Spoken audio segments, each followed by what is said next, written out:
இன்றைக்கு காங்கிரஸ் கட்சியினுடைய இளம் தலைவராக விளங்கிக் கொண்டிருக்கக்கூடிய நம்முடைய அருமை சகோதரர் ராகுல் காந்தி அவர்கள் தனிப்பட்ட முறையில் என் மேல காட்டக்கூடிய அன்பை அதை என்னால் வார்த்தைகளால் சொல்ல முடியாது.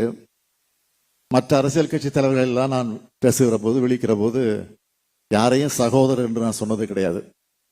ஆனால் ராகுல் காந்தியை பற்றி மட்டும் நான் விழிக்கிற போது அருமை சகோதரர் என்று நான் சொல்லுவது. காரணம் என்னன்னு கேட்டீங்கன்னா, அவர் என்ன அண்ணன், மூத்த அண்ணன். எப்போ பார்த்தாலும் என் ஃபோனில் பேசும்போது சரி, நேராக பார்க்குற போது மை டியர் பிரதர் என்று தான் சொல்லுவார். ஆக அதெல்லாம் என்னால் மறக்கவே முடியாது.